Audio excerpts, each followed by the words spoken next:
todos. Ah, Muy buenas noches, mis amados hermanos.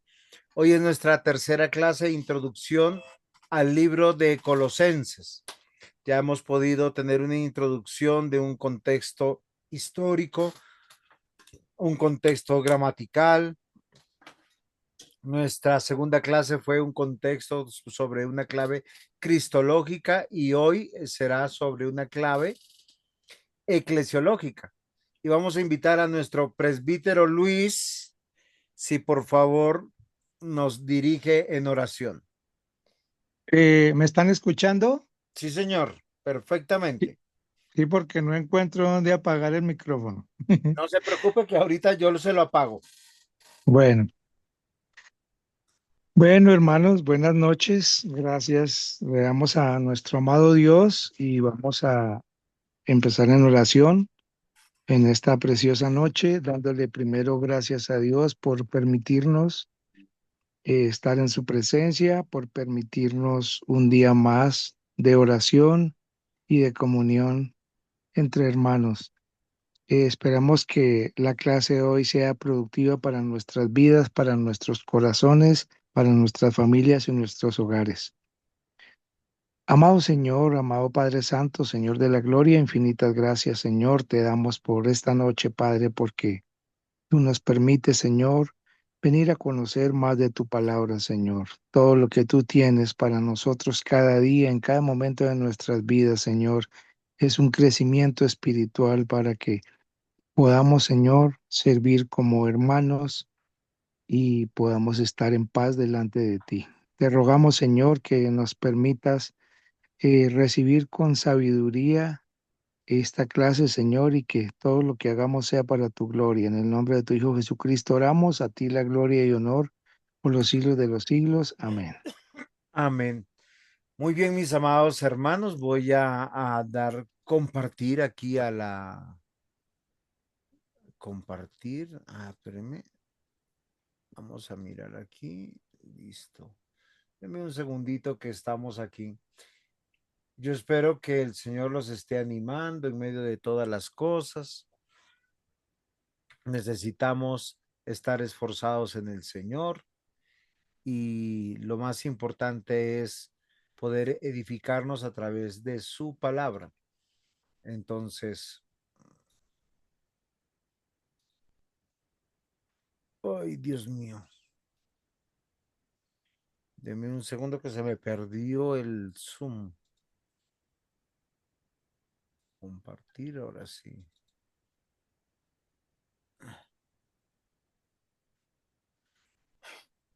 Muy bien, mis amados hermanos. ¿Ya están viendo pantalla? Sí, Señor. Muy bien. Sí, señor. Recordemos que Colosenses se puede reducir en algo muy importante, la preeminencia de Cristo en la vida del creyente. Es como hemos comenzado con ese eslogan, lo que quiere decir que Cristo es nuestro todo. A veces nosotros departamentalizamos nuestra forma de ver la escritura. Entonces pensamos que hay cosas que son espirituales y otras no. Es algo que se ha dicho a través del mundo evangélico por mucho tiempo y por muchos años. La noticia es que todo aquel que ha nacido de nuevo ha sido añadido al reino de Dios y su manera de cómo ver las cosas lo hace a través de la escritura. Por eso, mis amados hermanos, nosotros hoy estamos haciendo una introducción al libro de Colosenses, un libro que ha sido el favorito de muchos y hoy nos toca sobre la advertencia contra las falsas doctrinas. Básicamente es lo que nosotros hoy tenemos que meditar y considerar. Pero ¿cómo determinar lo que es falso y lo que es verdadero? Porque a veces Satanás es tan sutil que nos engaña con muchas cosas. Hoy estamos permeados de la modernidad, de la posmodernidad, de la meta posmodernidad. ¿Por qué razón les digo esto? Porque hemos pasado de querer validar todo con la razón para luego irnos a lo que todo es relativo y ahora a reconstruir la historia y los conceptos. ¿Qué dice la escritura? En Colosenses capítulo 2, versículos 6 al 15, es muy claro. ¿Qué dice? Por lo tanto, de la manera que habéis recibido al Señor Jesucristo, andad en él, arraigados y sobreedificados en él y confirmados en la fe, así como habéis sido enseñados, abundando en acción de gracias. Estos dos primeros versículos, sin tomar los que siguen, nos dice que una vez que nosotros hemos sido salvados, tenemos que caminar en esa salvación con una particularidad, echando raíces. Cuando uno entiende el término arraigado, hay que hacer un doble crecimiento, porque Pablo dice, tienes que echar raíces y sobreedificar en Cristo, obviamente. Y a esto nos llama a algo muy importante, a estar confirmados en la fe, así como habéis sido enseñados. Siempre agradecido. El versículo 8 es muy claro y dice, mirad que nadie os engañe por medio de filosofías y huecas sutilezas, según las tradiciones de los hombres, conforme a los rudimentos del mundo y no según Cristo. Es aquí donde yo llamo la atención, porque cuando nosotros leemos las escrituras, casi siempre optamos por quedarnos con las partes que nos hablan de Dios, de Cristo, del obrar de Dios, de la salvación, de las promesas de bendición. Pero hay muchas cosas que somos engañados a la luz del mundo, porque el mundo es un instrumento que usa Satanás para desviarnos de la verdadera fe.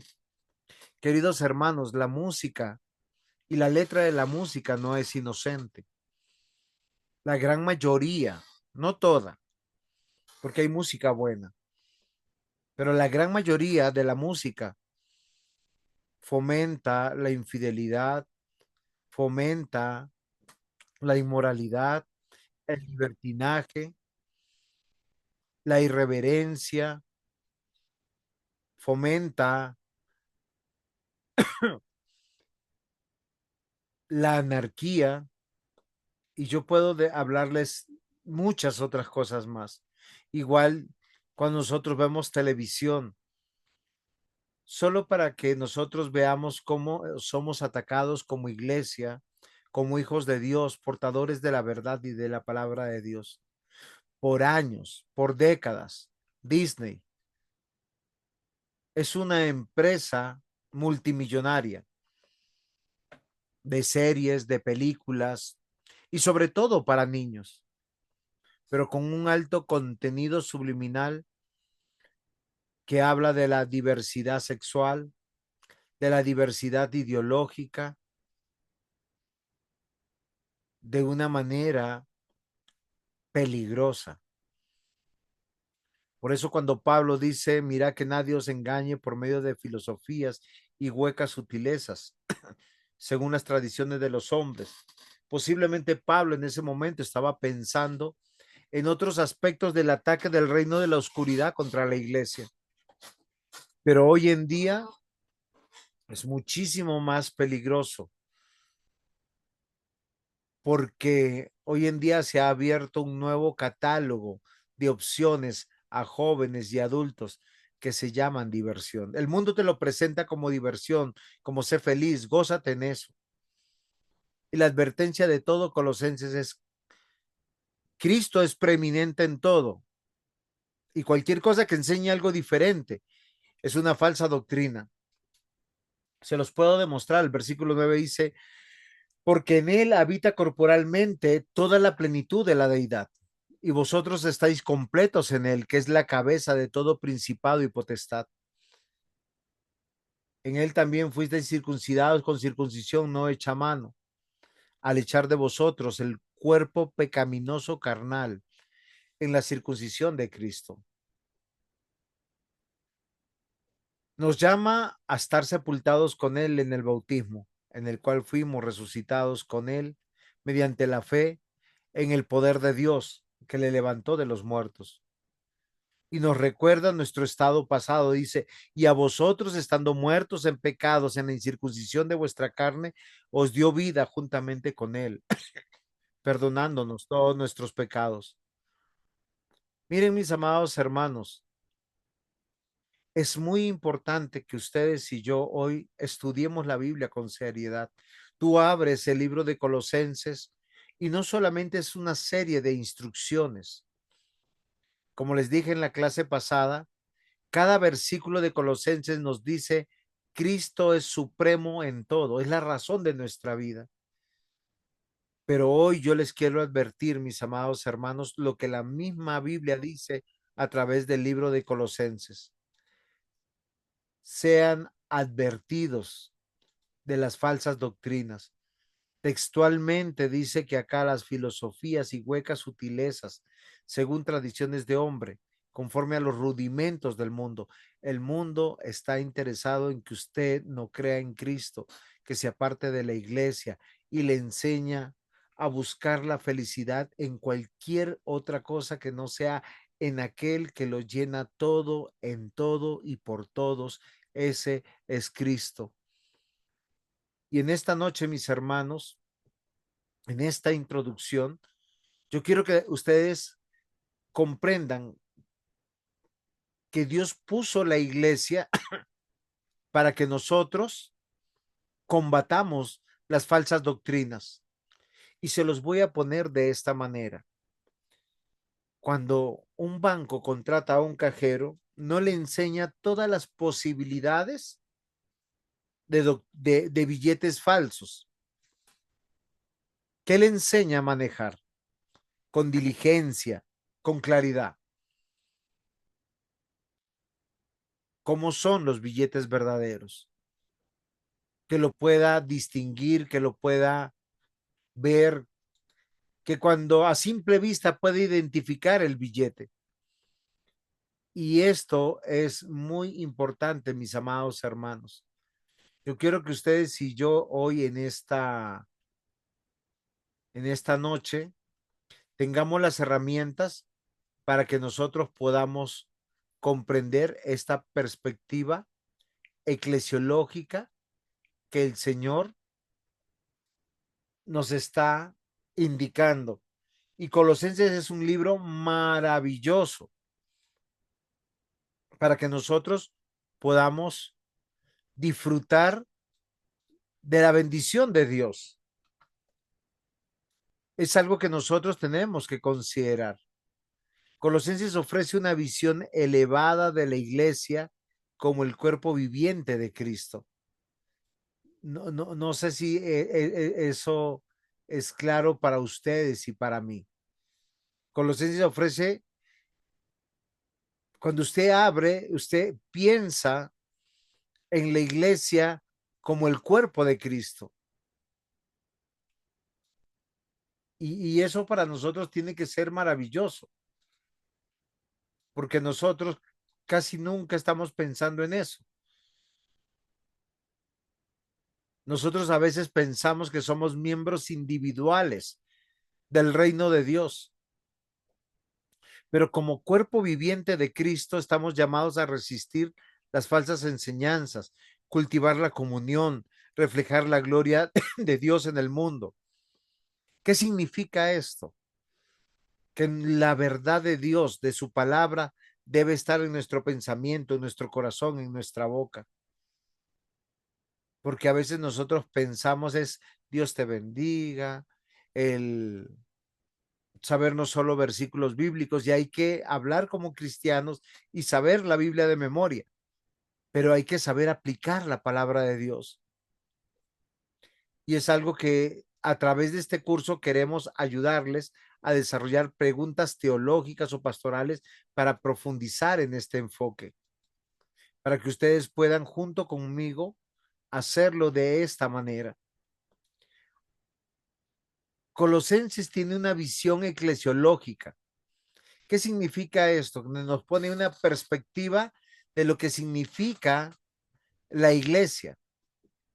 Para esto debemos entender cómo el apóstol Pablo, desde la prisión en Roma, aproximadamente en el año 62 después de Cristo, escribe esta carta a una iglesia que tiene una mezcla entre judíos y griegos. Y es algo fundamental que tenemos hoy que aprender. Una comunidad cristiana fundada posiblemente por Epafras. Epafras, este hombre que fue discípulo de Pablo, y surge como respuesta pastoral ante las enseñanzas heréticas que amenazaban la fe de los creyentes, incluyendo elementos del gnosticismo, ascetismo y sincretismo religioso. Yo no sé si ustedes están comprendiendo estos términos, porque cuando nosotros hablamos del gnosticismo, no sé si lo saben.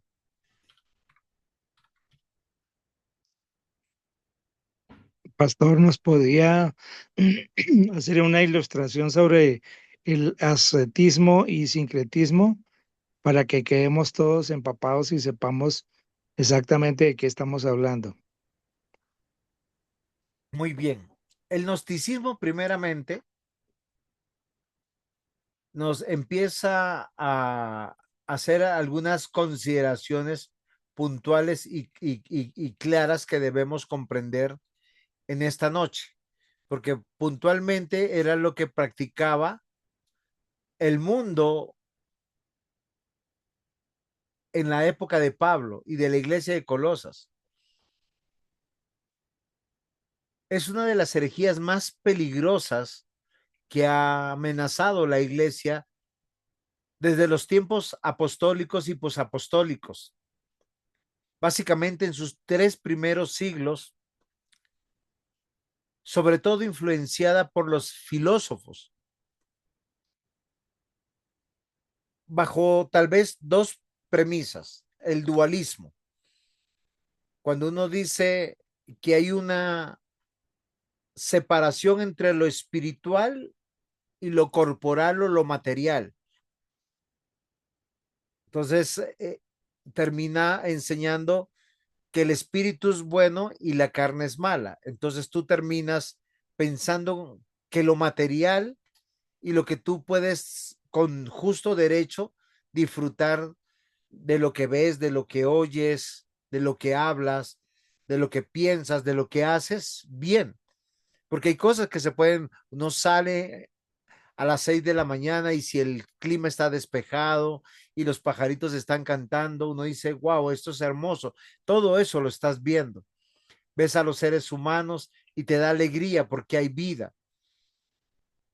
Pero el gnosticismo decía, para llegar a ser espirituales hay que castigar el cuerpo, hay que prohibirle las cosas, no hay que ser felices a través del cuerpo. Y eso es muy interesante. Los gnósticos aseguran que la materia es mala. Por lo tanto, frente a esa presuposición, hay que castigar el cuerpo, hay que ponerlo en ayuno, hay que ponerlo bajo dolor, bajo sufrimiento, que no tenga cosas cómodas, porque eso me aleja de Dios. El gnosticismo del primer siglo es el mismo gnosticismo que hoy nosotros combatimos, pero de una manera diferente. ¿Por qué razón? Porque hay hoy en día religiones donde te dicen y te siguen diciendo, el cuerpo es malo, el ojo es malo, el oído es malo, el gusto es malo, el placer es malo, entonces tienes que castigarlo para llegar a un nivel espiritual. Por lo tanto, nosotros no pudiéramos hablar que el gnosticismo es algo bueno. Y todas esas premisas que tenemos frente al resultado de esta presuposición es el castigo, la flagelación, la prohibición. Ahora, como segunda premisa, el gnosticismo afirma poseer un elevado conocimiento de la verdad superior, que para eso tú tienes que llegar a niveles espirituales. Y hoy tenemos iglesias que hacen eso. Te llevan, te apartan de todo y te dicen que hay que tener ritos religiosos para tener ese conocimiento o esa capacidad superior. Y termina siendo un plano místico. Esto se confabula o se lleva también de la mano del ascetismo. Como la premisa es el cuerpo es malo y el espíritu es bueno, el ascetismo nos lleva a un extremo. Cuando ustedes piensan en el ascetismo, ¿en qué están pensando?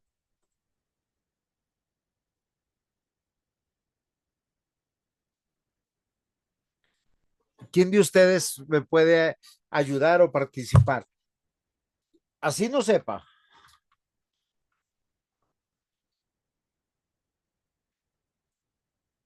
A mí me sonaría, pastor, como, no sé, como escéptico. Pues nosotros tenemos que pensar que en el contexto bíblico se refiere a un estilo marcado de la autonegación, de la renuncia.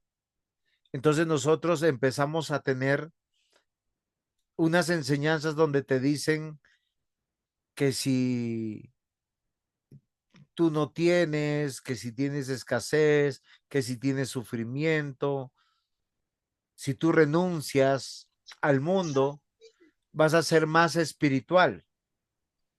¿En qué sentido renunciar al mundo? Voy a hacer un ejemplo. No nos vamos a juntar con nadie, no vamos a compartir con nadie, entonces por lo tanto nos vamos a ir a una cueva o nos vamos a ir a un convento, a un gueto, por decirlo de alguna manera, buscando santidad. Si a ti te gusta comer, no comas. Si a ti te gusta disfrutar el dulce, no tomas dulce. Y se empiezan a tener una variedad de prácticas para combatir los deseos y las pasiones naturales del ser humano. Tanto así que dentro de la sexualidad del matrimonio te dicen que el sexo solo es para reproducción, no es para tu placer. Cuando la Biblia dice, deleítate en la mujer de tu juventud. Ahora, cuando dice deleítate en la mujer de tu juventud, es verla, contemplarla, tocarla, porque eso ya también es intimidad. Eso no está permitido en el noviazgo.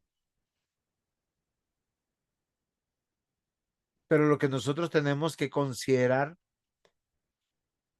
que muchas personas y muchos momentos esas falsas doctrinas se han metido en la iglesia en el primer siglo y en el segundo siglo de una manera muy clara también. ¿Es claro? Sí, señor. Entonces tendríamos que hacer todo espiritualmente. ¿Y cómo andaríamos solo en el espíritu? La carne también la necesitan. Ok, ahora yo voy a explicar eso. Estamos hablando de gnosticismo, de la premisa de la dualidad. El espíritu es bueno, el cuerpo es malo. Ahora el ascetismo. Si la primera premisa es verdad, entonces el ascetismo dice, ahora no solamente el cuerpo es malo, hay que castigar el cuerpo, abstenernos de todo. Por eso son falsas doctrinas. Y la tercera es el sincretismo, cuando se va mezclando prácticas y creencias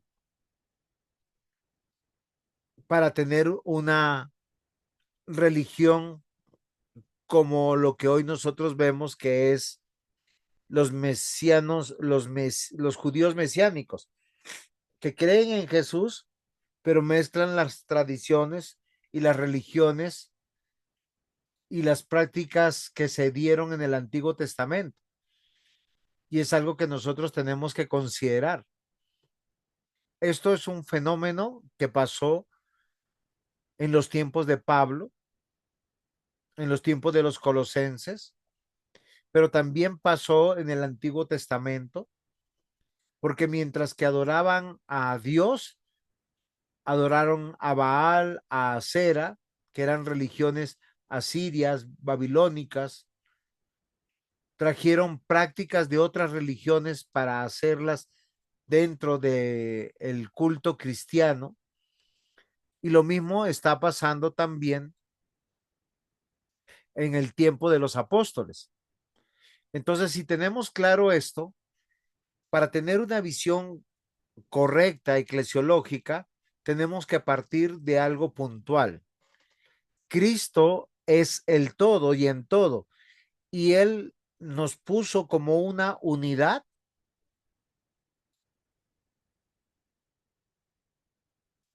en esta tierra. Maikito tiene una pregunta, no había visto, por favor, ¿puedes levantar la mano también como una opción?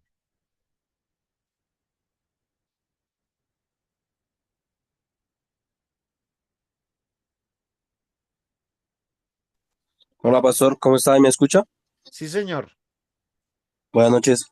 No, es que, digamos, era sobre el tema del gnosticismo, que, digamos, que yo creía que tenía que ver, era como con el tema de que, nos, que el gnosticismo era que no se negaba a Dios, pero tampoco como que se creía que existía, era como que se dejaba en duda. Entonces, quería preguntar si como que esa definición tiene que ver algo o no tiene nada que ver. Ok, ok, cuando nosotros pensamos en el gnosticismo, Maikito, Gracias. uno tiene que partir de dos premisas que el gnosticismo aborda, desde una premisa filosófica y una premisa religiosa. En los primeros siglos de la iglesia, pues el gnosticismo tuvo esa particularidad y como resultado hubieron varias sectas que quisieron permear el cristianismo. Cuando nosotros pensamos el gnosticismo según la Biblia, es una denuncia, un conjunto de doctrinas que van en contra de la supremacía de Cristo. ¿Por qué razón, mis amados hermanos? Porque el gnosticismo hace una premisa sobre el conocimiento. Entonces, y Cristo es la verdad, es lo absoluto, Él es ley. ¿Cómo llegamos a la plenitud de nuestra vida? A través de Cristo y no es del conocimiento de las cosas. Por eso la respuesta correcta cuando nosotros pensamos que Colosenses nos da frente al gnosticismo, nos va a decir lo primero, que Cristo es preeminente en todo. O sea, yo hago todo lo que hago, por todo lo que existo, es por Cristo. Pero yo no soy un individuo que lo hago solo. Yo pertenezco a un cuerpo que se llama iglesia. Y tengo que llegar a la siguiente conclusión. Cristo radicalmente es lo único que me importa. Y Pablo presenta a Cristo como la cabeza de la iglesia, subrayando su supremacía sobre toda la creación y autoridad. La iglesia no es una institución meramente humana, sino una comunidad espiritual que vive en Cristo participando en su plenitud. Y miren, yo he tenido una dificultad, mis hermanos. Yo no sé si hoy ustedes, alguno de ustedes, me va a ayudar, pero lo que yo quiero que nosotros comprendamos es algo importante. La palabra espiritual no se está refiriendo solamente al espíritu. Nosotros, los seres humanos, somos una unidad y todo lo que hacemos o dejamos de hacer o es espiritual o no es espiritual. O vivimos por Cristo y para Cristo o no lo estamos haciendo. No sé si es claro lo que les estoy diciendo. ¿Por qué razón? Porque nosotros, todo lo que hacemos tiene que ver con lo espiritual, porque vivimos por el espíritu. Comer, beber, dormir, trabajar, ser hijo, ser padre, ser vecino, estar jugando un partido, ir a la iglesia. ¿Es comprensible lo que yo les digo?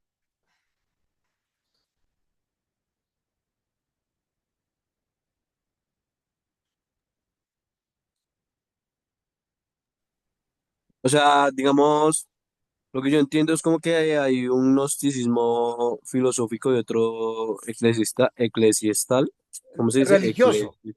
religioso, pero también hay una amalgama de las dos. ¿Cómo es? ¿Qué significa amalgama? Cuando se unen, cuando tú Ah, ok, derrites ok. dos metales y se amalgaman, o se Ok, unen ok. o se funden. Entonces, ¿qué pasa? El gnosticismo filosófico dice, por el conocimiento tú vas a ser superior a cualquier criatura.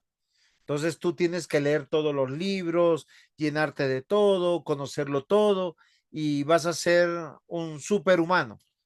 Pero cuando tú lo unes con lo religioso, tú tienes que conocer todo y poner esas experiencias en prácticas religiosas para llegar a ese todo o a esa supremacía. ¿Qué es lo que dice Colosenses? Dice, Cristo es nuestro todo, es la cabeza. O sea, nosotros con Cristo lo tenemos todo, no tenemos que hacer absolutamente nada, pero tenemos que vivir para Él. La unidad de identidad de la iglesia está definida por nuestra relación con Cristo y no por prácticas rituales o filosóficas humanas. No sé si así, Maikito, es más entendible para ti.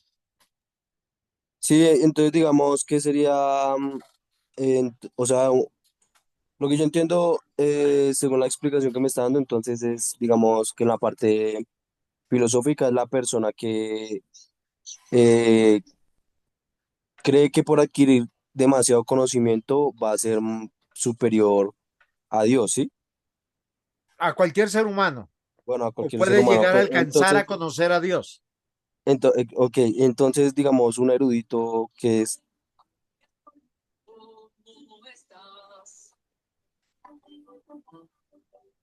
porque digamos, yo pensaba que un erudito era como una persona que leía mucho, digamos, Sí, claro, y filosóficamente quiere alcanzar su supremacía a través del conocimiento, que es lo que nos dice el libro de Colosenses. Mira, te voy a leer dos versículos para responderte. Colosenses capítulo 2, versículos 9 al 10.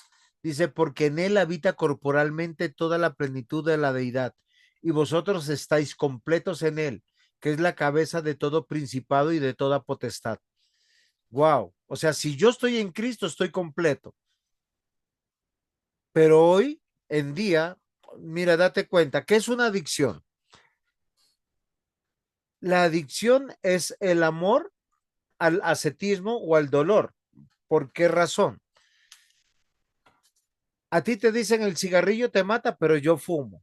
Te dicen el alcohol te mata, pero yo bebo. Las drogas te contaminan y te matan, pero ni hacen feliz. Nuestro cuerpo no está diseñado para los excesos. Voy a hacer desde una parte muy sencilla. Uno puede comer mucho, mucho, mucho y después, ¿qué pasa? ¿Quién ha comido mucho, mucho, mucho? ¿Qué ha pasado? pues se indigesta o dan Sí, ganas de pero ¿cómo vomitar. se manifiesta esa indigestión? ¿Con ganas de vomitar? No, no. Pero más que con ganas de vomitar, es con dolor. O sea, tú comes demasiado y el cerebro te avisa que has comido demasiado, dándote dolor estomacal o dolor en las entrañas. Pero la próxima vez que tú vas a comer, porque cuando uno está comiendo tiene placer, entonces tu estómago se ancha más, tienes mayor capacidad y el dolor va a estar ahí. Mientras que tienes un momento de placer, luego tienes dolor porque el cerebro te está diciendo que estás cometiendo un exceso.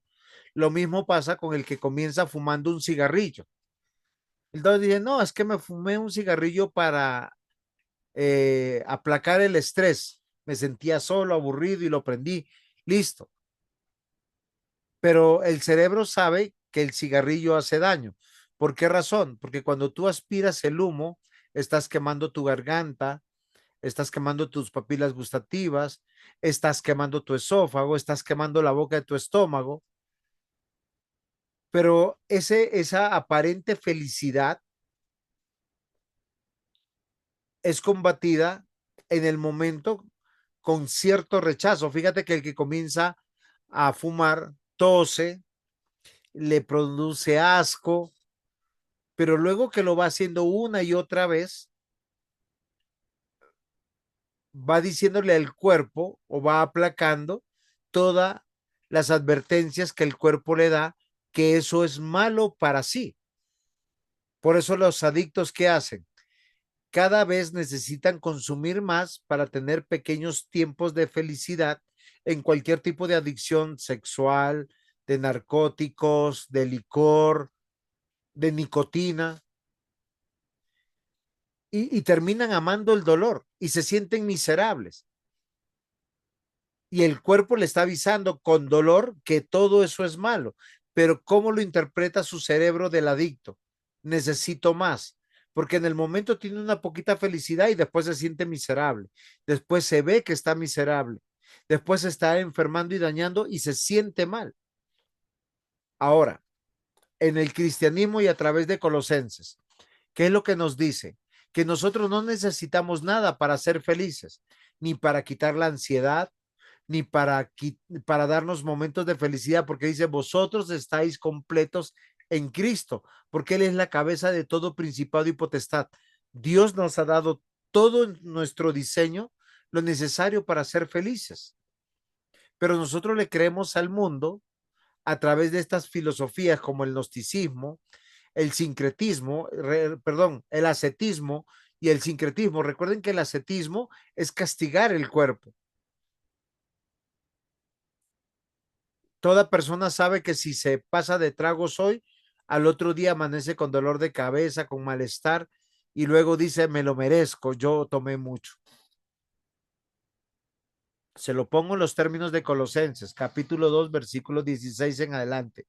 Dice, por tanto, nadie os juzgue en comida o bebida, o en cuanto días de fiestas, luna nueva o días de reposo, todo lo cual es sombra de lo que ha de venir, pero el cuerpo es de Cristo. Nadie os prive de vuestro premio, afectando humildad y culto a los ángeles, entremetiéndose en lo que no han visto, vanamente hinchados por su propia mente carnal, no haciéndose de la cabeza en virtud de quien todo el cuerpo, nutriéndose y uniéndose por las coyunturas, ligamentos, crece con el crecimiento que da Dios. Me voy a quedar hasta el versículo 19. ¿Qué dice Pablo? Que la iglesia puede comer, puede tomar algo de bebida, puede participar de una fiesta, ya sea luna nueva, días de reposo, porque está en Cristo. O sea, no necesita hacer estas cosas para ser feliz, sino que como iglesia debemos estar juntos, dice acá, para pasarla bien. Pero si te ponen juntos en la iglesia para tener un culto a los ángeles, oiga, quien está enseñando eso dice su mente está hinchada, es carnal. A veces te han dicho que el gozo es hacer cosas religiosas para que tú seas feliz. O sea, castigas el cuerpo porque las cosas espirituales son buenas. Ahí está la mezcla de la parte filosófica del gnosticismo con la parte religiosa gnóstica. Pero ¿qué es lo que dice Colosenses? Oye, en Cristo Jesús ya somos felices. Lo voy a poner en contexto para que podamos entenderlo mejor. Una cosa, y yo ya he enseñado esto, es la circunstancia y otra cosa es la realidad. Voy a hacer un ejemplo. Hoy Juan David tiene gripa. ¿Eso es su realidad o su circunstancia? Realidad. ¿Quién opina? ¿Quién más opina? su circunstancia. Muy bien. ¿Quién más quiere opinar?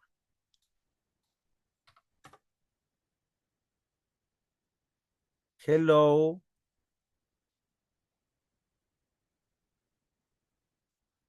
Es ¿Quién la quiere? realidad.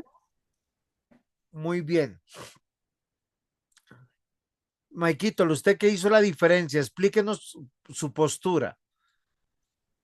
¿Era qué? ¿Era Circunstancia o circunstancia qué? realidad, la gripa de Juan. Bueno, digamos que podría, sí, como definir lo que es circunstancia, pues es circunstancia porque de una u otra manera, ok, ya, ya. No es realidad porque no es permanente, es circunstancia porque va a pasar, sí. Ok, muy bien. Todos los eventos de la vida son pasajeros. No nos dan felicidad. Nosotros ya somos felices. Si no fuéramos felices, no pudiéramos amar. Si no fuéramos felices, no pudiéramos tener misericordia. Si no fuéramos felices, no pudiéramos hacer bondad por los demás. Por eso ver a una persona que se emborracha, que se droga, que usa algo para sacarse el estrés o estar mejor, él quiere aliviar su circunstancia y olvida su realidad. ¿Cuál es la realidad? La realidad de Juan es que él es un hijo de Dios, sus pecados han sido perdonados y él posicionalmente ya es un hijo de Dios santo, sin mancha, porque es lo que la Biblia dice. Las circunstancias son las cosas pasajeras que pasan en esta vida. Por eso Colosenses dice, no se dejen que nadie los critique por lo que comen, por lo que beben o porque no celebran fiestas, ni respetan los días de la luna nueva o el descanso, que eran las fiestas de los judíos, porque eso todo era una sombra y es algo que nosotros tenemos que entender. Todos nosotros estamos unidos a Dios a través de Cristo y esa es nuestra realidad. ¿Por qué nosotros tenemos que sufrir? Por eso Colosenses altamente es eclesiológico, porque la verdad de ser felices es de una comunidad donde nos abrazamos, donde nos contamos nuestras alegrías, donde nos contamos nuestras penas, pero llegamos a una conclusión, somos hijos de Dios y todo está bien en Cristo. ¿Ahora sí es más claro?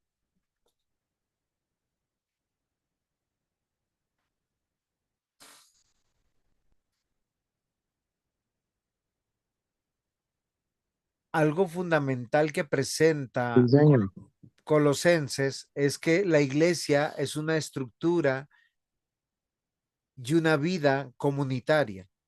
No somos agentes libres. Dios te añade a una iglesia para que tengas una familia de Dios. Un ejemplo claro es como Pablo cita a líderes como Epafras, Tíquico, Onésimo y sugiere una red de colaboración apostólica y pastoral por el bienestar de los hermanos de esta comunidad. La exhortación a una vida nueva en Cristo implica una ética comunitaria donde todos llenos de compasión, de humildad, de perdón, de amor, como vínculos de perfección. Y la iglesia es llamada a vivir como los elegidos de Dios. Por eso yo les digo, ¿qué nos puede separar del amor de Cristo? ¿Qué nos puede causar tanto dolor o tanta ansiedad que tengamos que buscar esa felicidad, entre comillas, esa palabra ahorita, que ofrece el mundo a través de ciertas cosas? Queridos hermanos, la Biblia dice que Cristo es nuestro todo y si Él mora en nosotros, nosotros estamos con Él y somos plenos en todo y podemos trabajar por el bienestar de nosotros mismos, viéndonos como hermanos y como hijos de Dios. Colosenses 1:7 dice, como habéis aprendido de Epafras, nuestro consiervo amado, que es un fiel ministro de Cristo para vosotros. Nosotros tenemos que modelar la felicidad que da en Dios. Pero si tú llegas a la iglesia desanimado, que puedes llegar triste o bipolar como algunos, pues uno, ¿cómo se anima? Viendo su circunstancia o viendo su realidad. Normalmente cuando nos sentimos depresivos es porque hemos puesto nuestros ojos en las circunstancias de la vida.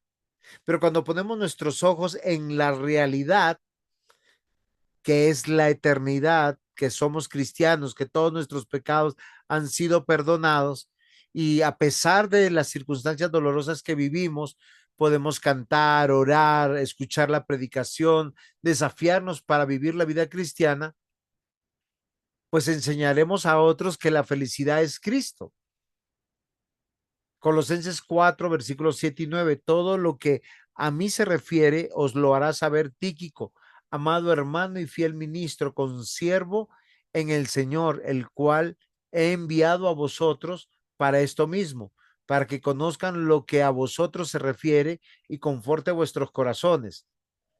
Con Onésimo, amado y fiel hermano, que es uno de vosotros, todo lo que acá pasa os lo hará saber. Ahora, miren lo interesante. Tíquico, ¿qué iba a contar y Onésimo qué iba a contar de Pablo? ¿La circunstancia o la realidad? ¿Cuál era la circunstancia de Pablo? Queridos hermanos, oremos por Pablo. Pablo está preso, Pablo está enfermo, Pablo está en una cárcel, le tienen un soldado. Esa es la circunstancia. Pero Pablo está muy seguro que lo que va a contar Tíquico y Onésimo no es eso. Va a decir que Pablo está muy animado en el Señor, que está orando por toda la iglesia. De hecho, esta es una instrucción para no caer en el dualismo, sino que sigan su ejemplo y el ejemplo de Epafras. ¿Por qué razón?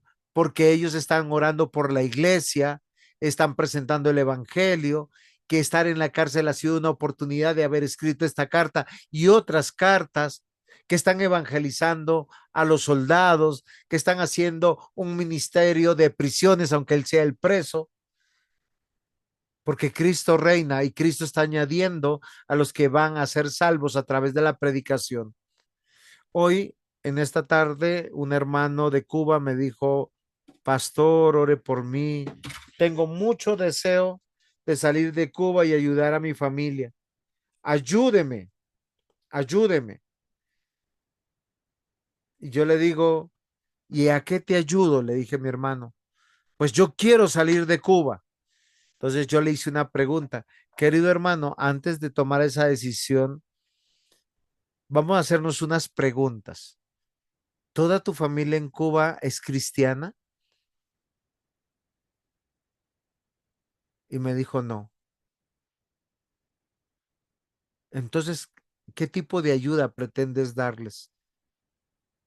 ¿No has considerado que de pronto Dios te ha dado el saber de Él para que prediques? Y quedamos en algo que íbamos a orar por él, por Michael Blanco Rodríguez, que así se llama este hermano, para que esté animado en el Señor. ¿Cuál es su circunstancia de Michael? Que está en una isla donde el socialismo ha destruido la economía. Ellos escasamente tienen para comer. Las necesidades son amplias. A veces tienen luz, a veces no tienen luz, a veces tienen agua, a veces no tienen agua. Esa es su circunstancia. ¿Cuál es la realidad de ellos, de los que han creído en Cristo? Hijos de Dios, coherederos de Cristo, preocupados por la salvación. La Biblia dice que todas nuestras peticiones deben ser conocidas en el trono de la gracia de Dios. Colosenses 3:12 dice, vestidos pues como escogidos de Dios, santos llamados de entrañable misericordia, benignidad, humildad, mansedumbre y paciencia. Si se dan cuenta, queridos hermanos, lo que nos está enseñando Colosenses es que nosotros como iglesia somos el cuerpo de Cristo. O sea, Cristo está presente en medio de nuestra sociedad para dar ejemplo. Cuando dice vestidos pues como escogidos de Dios, dice vestidos de la justicia de Cristo. Por eso somos santos o apartados del mundo para estar dentro del reino de Dios. que nos amamos entre nosotros, que tenemos misericordia entre nosotros, de entrañable benignidad, de humildad, de mansedumbre, de paciencia, a pesar de las circunstancias. Queridos hermanos, la misión y testimonio de la iglesia. Miren, Pablo insta a la comunidad a perseverar en la oración y a ser diligente en proclamar el evangelio, mostrando una iglesia activa y misionera. Que nuestra iglesia se preocupe de aprender la palabra, entrenarse con la palabra. Y no sé, ¿se acuerdan que hace unos días los jóvenes se quedaron y estuvieron compartiendo y haciendo concursos de versículos y haciendo, o sea, la pasaron genial o no, Michael? Sí, sí, señor. Fue muy chévere. Pero dígame, ¿se dijo groserías? No, ¿se consumió algo? No, ¿se tuvo que hacer algo que ofendiera a los hermanos? No. ¿Qué, No, no. Por eso, es que la iglesia es vista como portadora de Cristo, del misterio revelado. Y Cristo en cada uno de nosotros trae esperanza, gloria. Y es una vocación de todos nosotros. Pero a veces estamos más afanados de estar con impíos que con los hermanos en Cristo. Colosenses capítulo 4, versículos 2 al 6 dice, perseverar en la oración, velando en ella con acción de gracias, orando también al mismo tiempo por vosotros, para que el Señor nos abra puerta por la palabra a fin de dar a conocer el misterio de Cristo, por el cual también estoy preso. Miren lo que dice Pablo, Dios me ha puesto preso para que yo predique en la cárcel, para que lo manifieste como debo de hablar. Y dice, andad sabiamente para con los de afuera, redimiendo el tiempo. Sea vuestra palabra siempre con gracia, sazonada con sal, para que sepáis cómo debéis responder cada uno. Queridos hermanos, si tenemos hogares, matrimonios, es vivir a la manera de Dios. Colosenses 1:27, aquí a quienes Dios quiso dar a conocer las riquezas de la gloria de este misterio entre los gentiles, que es Cristo en vosotros, la esperanza de gloria. Que yo lo comunico a los demás, a mis compañeros de trabajo, a mis vecinos, que yo soy parte de la iglesia y Cristo está en mí y está en cada uno de mis hermanos. ¿Por qué los tengo que amar? Porque Cristo los amó. ¿Por qué ellos me tienen que amar? Porque Cristo me amó. ¿Por qué soy feliz? Porque Cristo me llenó en todo. Por eso ni la muerte, ni la enfermedad, ni lo alto, ni lo profundo, nada nos separará del amor de Dios. Miren, en el capítulo 1 de Colosenses, la iglesia como cuerpo es presentada a la iglesia como el cuerpo gobernado por Cristo. Tú y yo tenemos que entender que Cristo es mi cabeza y por lo tanto nosotros participamos de su plenitud y su misión redentora. El versículo 18 lo dice. Cristo es cabeza de ti, de mí. Y nosotros como cuerpo tenemos que vivir bajo su autoridad y bajo su dirección. Eso significa ser iglesia. ¿Por qué yo quiero pertenecer a la iglesia? Para que yo pueda decir, yo pertenezco a esta comunidad visible que testifica que Cristo es Señor, Dios y Salvador. Pero a su vez participamos en la reconciliación que Cristo es posible, que hizo posible en favor nuestra. Mis pecados han sido perdonados. ¿Y con quiénes estoy? Con los que Cristo perdonó sus pecados. La iglesia es el espacio donde manifestamos la paz para con Dios, el fruto de la cruz, la esperanza de que Él vendrá por nosotros. Es plural, no es va a venir por mí. Y por lo tanto en la iglesia también servimos. El apóstol Pablo dice que sufre por la iglesia. ¿Y qué es lo que hace? ¿Cómo lo hace? Mostrando su liderazgo, mostrando su dirección para lo que Dios lo puso, instruyendo a los pastores, instruyendo a los ancianos, instruyendo a los diáconos, instruyendo a la iglesia. Por eso el capítulo 1 es muy importante que nosotros lo leamos desde una perspectiva no solamente cristológica, sino eclesiológica. La iglesia como cuerpo de Cristo es gobernada por Cristo. Como aplicación, la iglesia debe vivir en dependencia activa de Cristo, reconociendo su señorío, reflejando su carácter reconciliador. ¿Esto le agrada a mi Señor? Hacer las cosas porque Él me ve y no porque me ve el pastor o porque no me ve el pastor. En el capítulo 2, la iglesia como comunidad enraizada en Cristo. ¿Qué significa esto? Que la iglesia se tiene que edificar. Por eso nosotros cantamos la palabra, oramos la palabra, predicamos con la palabra, porque es la única manera de resistir lo engañoso del mundo, esas filosofías vacías. Y tenemos que afirmar nuestra identidad en Cristo. Por eso Colosenses nos advierte que en el mundo, afuera, hay enseñanzas engañosas y la iglesia no puede conciliar. Debe apartarse. La Biblia dice en otros textos de la Biblia, ¿qué comunión hay la luz con las tinieblas? Solo una persona que es feliz sabe amar a la manera de Cristo, sabe perdonar a la manera de Cristo, sabe hacer feliz a la manera de Cristo. Y en Cristo tenemos todo lo necesario para ello. Si tú te llenas de su palabra, de su espíritu, de la fe que nos ha dado, no necesitas un cigarrillo, no necesitas ser adicto a, ni a los elementos tecnológicos, ni a la música, ni a las series, ni a comprar, ni a ni una sexualidad ilegal.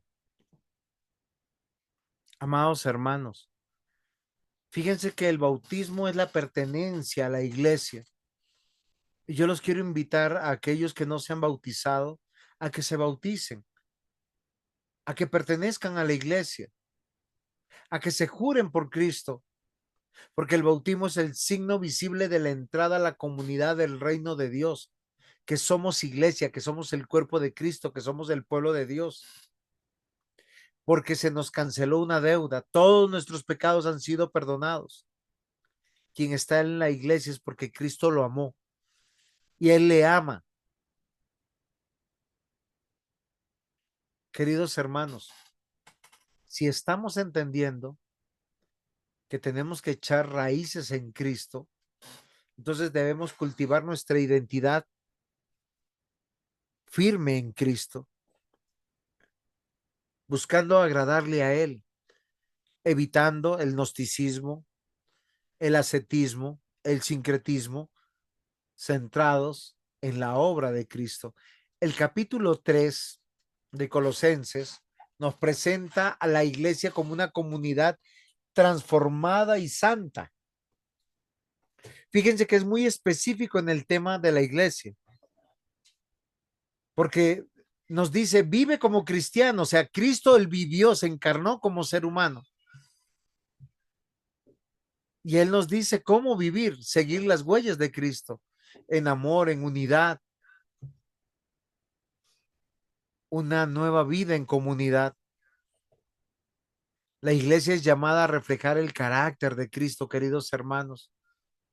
Cada uno de nosotros somos un ladrillo vivo, una piedra viva que debe de aflorar las virtudes de Cristo como la compasión, la humildad, la paciencia, el amor, porque eso realmente nos hace felices.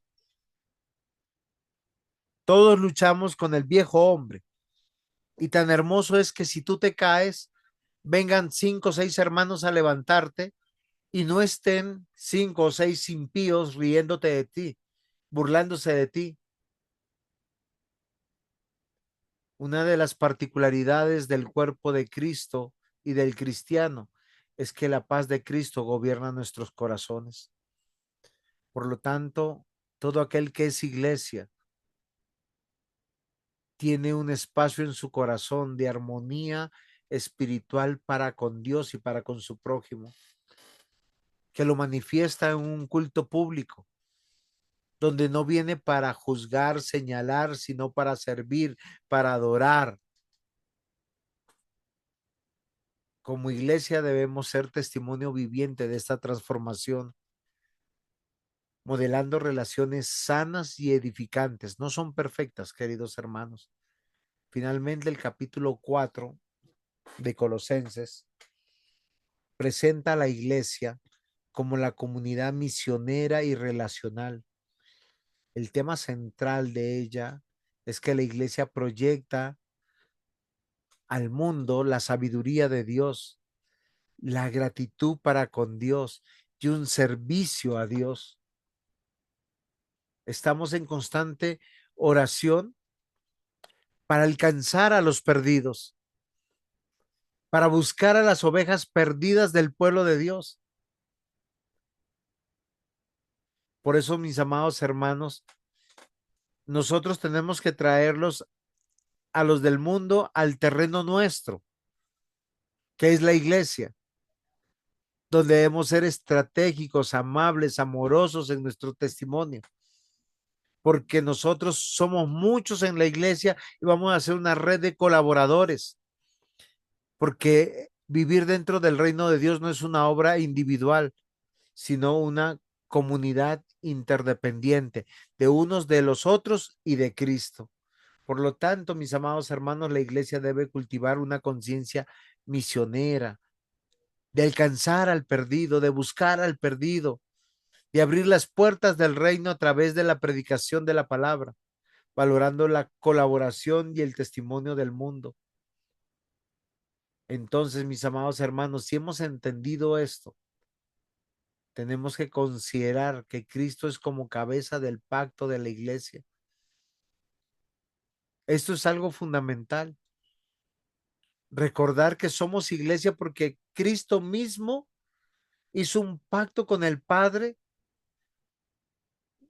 de permitirnos ser comunidad de Dios, ser familia de Dios.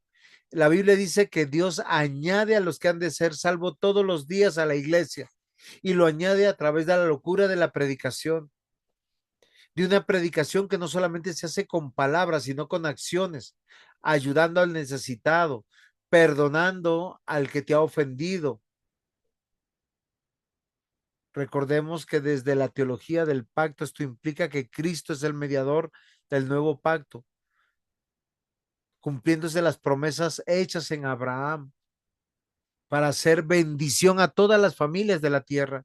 La iglesia no es una institución que se va a aislar, sino una comunidad redimida que participa de las bendiciones del pacto por la unión con Cristo. Y esto yo lo quiero explicar, porque lo que quiere decir es invitemos a las personas a nuestra fiesta, a compartir, pero también invirtamos en ellos. El mejor lugar donde invertimos para el reino de Dios es en la iglesia.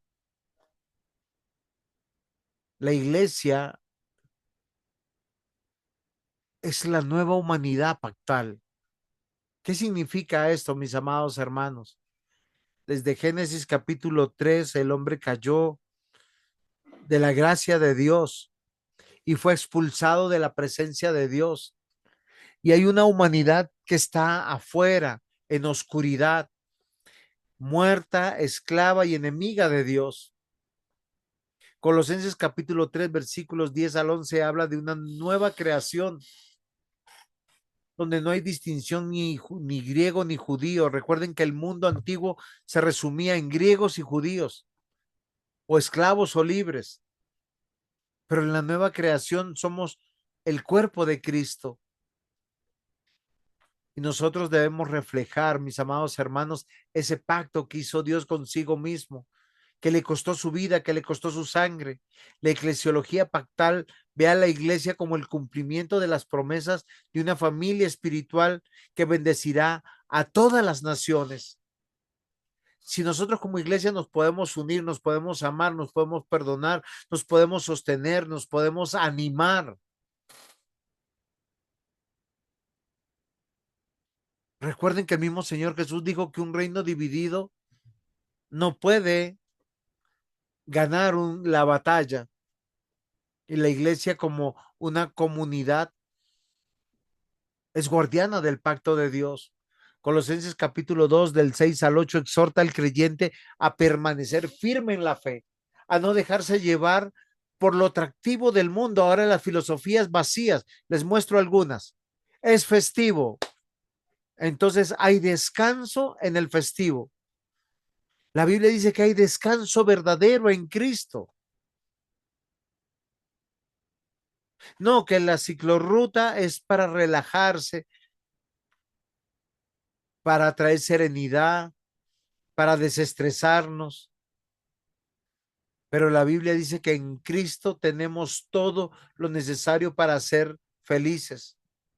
Todos los centros comerciales te dan la opción de compra, compra, compra para que seas feliz. Compras el televisor último modelo, el teléfono último modelo, el computador último modelo y eres feliz. La única felicidad que hay verdaderamente es saber que pertenecemos al pacto de Dios como iglesia, que Cristo murió por nosotros y que tenemos un reino que nos espera, que somos coherederos con Cristo y en Cristo.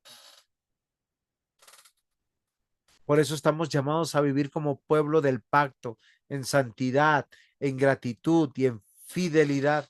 Santidad apartados de la oscuridad, del reino de las tinieblas y sus secuaces, agradeciendo a Dios por todo y en todo y siendo fieles. Una de las cosas más difíciles para el creyente es ser leal, porque uno o es leal o no es leal, y quien es leal en un aspecto de la vida lo es leal en todo, si no es una persona desleal. Por eso la iglesia como agente de renovación del pacto, permanentemente Pablo, como en Colosenses 1, 28 al 29 describe su ministerio como haber madurado en Cristo Jesús. Defiende la iglesia, ora por la iglesia, está pendiente de la iglesia. La iglesia entonces no solo recibe las promesas del pacto, sino que participa activamente de su expansión, enseñando, amonestando, edificando. Esto conecta, mis amados hermanos, la salvación con el carácter de Dios. Como iglesia somos luz a las naciones, alcanzando a los perdidos. Por eso, mis amados hermanos, desde la teología, Colosenses presenta a la iglesia como el cuerpo viviente de Cristo, el heredero de las promesas del pacto, el agente de reconciliación en todo el mundo. Y Dios por eso nos pone en un lugar. Es una comunidad que vive en la tensión entre la consumación futura del pacto y la encarnación de Cristo. Cristo viene pronto, pero mientras tanto, yo los quiero invitar a ser fieles, unidos y a servir por el reino de Dios. Mis amados hermanos, no sé si tienen alguna pregunta. Esta ha sido mi exposición del día de hoy.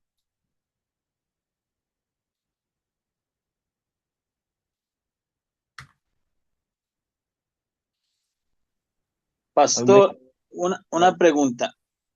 ¿Una persona que vive en unión libre se puede casar sin haber, perdón, se puede bautizar sin haberse casado o hay algún impedimento? Si hay un impedimento, tú me lo mostrarías bíblicamente y tú me mostrarías que es pecado la unión libre.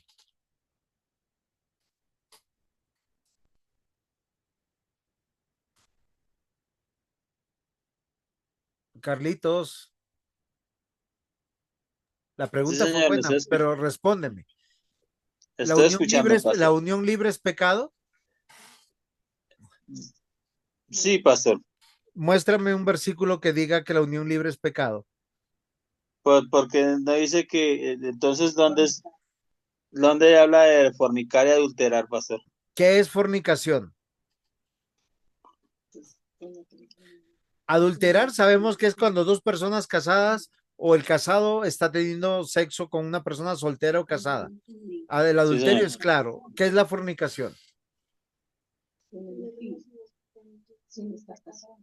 Pues para mí, ¿no? Tener relaciones sexuales sin estar casados. No, pero eso no dice la Biblia. La Biblia dice que la fornicación es cuando tú tienes sexo ilícito con una persona. Ahora, ¿qué vamos a definir de acuerdo a la Biblia que es estar casado?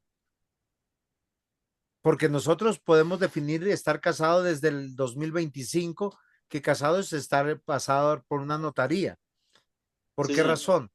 Porque la unión libre fue legalizada y para que dos personas tengan una sociedad conyugal, que eso es lo que es el matrimonio, y se pueda cuidar la descendencia, ese es el propósito de la palabra matrimonio, cuidar el fruto del vientre, pues cómo se, a través del matrimonio se cuida, a través de una sociedad conyugal. Pero ¿qué es un matrimonio en la Biblia? ¿Cómo fue el matrimonio de Abraham, de Isaac, de Jacob? ¿Cómo fueron los matrimonios de Moisés? Porque ninguno de ellos pasó por una notaría. ¿Qué hicieron ellos? Un acuerdo de irse a vivir juntos, que lo aprobaron sus familias, ¿o no? Carlitos, tú preguntaste, quédate conmigo. Sí, lo estoy escuchando, pastor, lo estoy escuchando. No, no, es que tenemos que llamar pecado a lo que es pecado. Si Sí, dos señor. personas que viven en una misma casa trabajan por ese hogar, tienen hijos en conjunto, velan el uno por el otro, la definición legal es unión libre o convivencia. De hecho, ya la ley los ha reglamentado. Después de 2 años de vivir de esa manera, tienen todas las prerrogativas de un matrimonio, pero no están fornicando. Puede que lo que estén es en desobediencia civil. ¿Por qué? Porque la ley elevó a matrimonio el asentar la unión o el pacto entre dos personas, pero no Ya, se les pastor. puede acusar de fornicación. Ah, ya, pastor. Eso jurídicamente a través de la Biblia no es posible. O sea, nada lo impide a uno para ser bautizado. No, por eso yo te estoy preguntando si es que el etíope siendo eunuco, y tú sabes qué significa eunuco, se bautizó. Sí, señor. O sea, pues, tenemos que llamar las cosas como son. Por eso necesitamos una iglesia bíblica y no que caiga en las tradiciones y rudimentos del mundo que mezcla las cosas religiosas con lo que la Biblia dice, porque llaman fornicación. Yo he escuchado eso mucho, que muchas personas dicen llaman, pero es que la fornicación es cuando dos personas que viven en diferentes casas se juntan para tener sexo. Eso es fornicación, porque no están casados. ¿Qué es estar casado? El hacer un pacto delante de Dios de vivir y estar juntos. Ese acto de estar y vivir juntos y procrear y ver por el bien común delante de Dios, ¿cómo se llama? Matrimonio. Ahora, para que sea ese matrimonio también legítimo en el Estado, hay que pasar por una notaría. Sí, claro, sí, señor. ¿O no es así? Sí, señor. Muchas gracias, pastor. Muy bien. ¿Alguna pregunta más, mis hermanos? No, señor. Yo tengo un resumen acá en Colosenses capítulo 3 versículo 5 Sí, en señor. adelante. Y nos dice el Señor en su palabra, haced morir pues lo terrenal en vosotros, fornicación, impureza, pasiones desordenadas, malos deseos y avaricia que es idolatría, cosas por las cuales la ira de Dios viene sobre los hijos de desobediencia, en los cuales vosotros también anduvisteis en otro tiempo cuando vivíais en ella. Pero ahora dejad también vosotros todas estas cosas, ira, enojo, malicia, blasfemia, palabras deshonestas de vuestra boca. Ahí resumimos lo que se ha hablado respecto a las cosas en las cuales debemos vivir y debemos aceptar a nuestro Dios y aprender a ser cristianos. Verdaderamente, anciano, usted lo ha dicho. La iglesia como cuerpo de Cristo debe vivir a la manera de Cristo porque Él gobierna y nos ha hecho que atesoremos las promesas del pacto. Y eso es muy importante. Yo quiero que nosotros sepamos algo que es importante, como somos de Cristo y Cristo está en nosotros. Nosotros ya estamos plenos en todo. No necesitamos de cosas que nos digan para ser felices. Nosotros hacemos cosas porque ya somos felices y la cosmovisión nuestra va a cambiar. Eso es muy importante, porque si lo que yo hago lo hago para ser feliz, estoy diciendo que no soy cristiano. Pero lo que yo hago, lo hago porque yo ya soy feliz, es porque tengo a Cristo en todo, satisfaciéndome en todo, dándome la felicidad plena y voy a poder seguir adelante, sostener, perdonar, tener misericordia, tener gracia, hacer justicia. ¿Es comprensible, mis hermanos?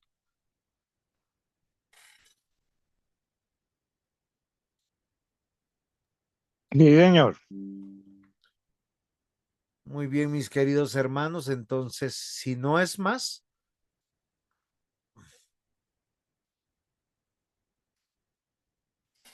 daremos por terminada la clase. No sé si alguien quiera orar libremente.